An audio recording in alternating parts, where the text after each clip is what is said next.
There is a problem buried in the Gospel of Luke that church historians documented, quietly noted, and then walked straight past. Luke chapter 1, verse 61. The relatives of Elizabeth object to the name chosen for her newborn son. They say, "There is no one among your relatives who is called by that name." That word translated relatives is the Greek syngenia, not just the immediate household, kindred, clan, extended kin, the entire family line. Now here is the problem. The church says that name was John, in Hebrew, Yohanan. But Yohanan was one of the most common male names in the entire Second Temple period.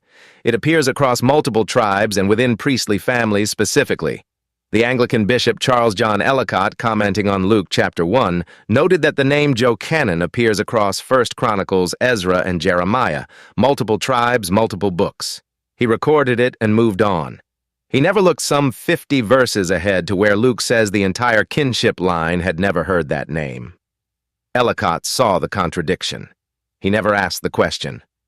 The Maccabean high priests bore the name Yohanan. The Aaronic priestly line in Nehemiah includes a high priest named Yohanan. Zechariah and Elizabeth were themselves of the house of Aaron. Their own lineage carried that name, and Luke says the relatives claimed no one in their syngenia had ever borne it? If the name was Yohanan, Luke chapter 1 verse 61 is historically false. But what if the name was not Yohanan? The Qur'an in Surah Maryam chapter 19 verse 7 records the announcement to Zachariah. We have not assigned to anyone before him this Samiyan. The word Samiyan means a counterpart, a likeness, an equal. In its indefinite form, it carries two readings simultaneously. No one before him bore that name, and no one before him was his equal in rank. Later, in verse 65 of the same chapter, it asks, "Do you know of any Samiyan for God?" The same word applied to God clearly means an equal, a peer, a comparable being. So the Qur'an defines its own language. Samiyan means someone without equal in rank. Same word chosen for YAHYA in verse 7, unequaled in rank and without namesake. The Qur'an holds both meanings simultaneously in a single indefinite noun. The unprecedented name and the unprecedented status, inseparable, announced together to his father, Zachariah. That is the name, that is the rank, and that is YAHYA.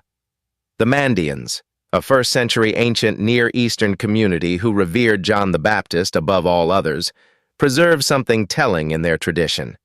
They call him YAHYA Yuhanna, two names together. The Semitic YAHYA alongside the Greek-derived Yohanna. Two streams of transmission preserved side by side in the same community. One oral, one scriptural. The Mandeans did not choose between them. They kept both. And that dual preservation is itself evidence that the name YAHYA and the name John were not the same name arriving from the same source. They were two different names arriving from two different traditions.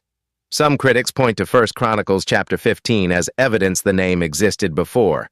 But that argument collapses under the manuscript evidence itself.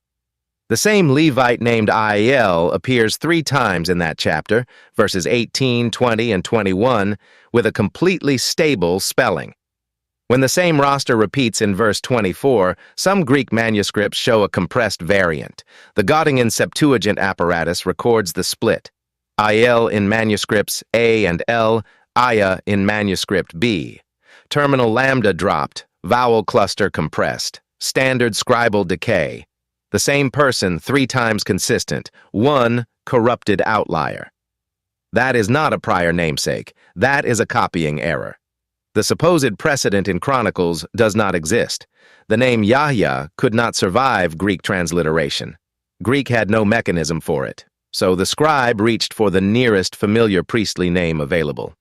Yohanan, which became Ioannes, which became John. Greek passed on what it was given. The substitution happened before Greek ever touched it. Restore the name, and everything resolves. Matthew says no one born of women surpassed this man. Luke says the family had never heard that name before. The Qur'an in a single verse confirms both simultaneously. No one before him bore that name, and no one before him was his equal in rank.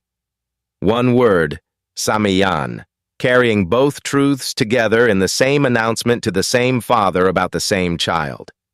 Under the name John, these three texts sit in tension with each other and with history. Restore the name to YAHYA, and all three snap into alignment at once. The Gospel tradition preserved the story but lost the name. The Qur'an preserved both. That is not the Qur'an contradicting Scripture. That is the Qur'an completing it. YAHYA, son of Zachariah, peace and blessings be upon him.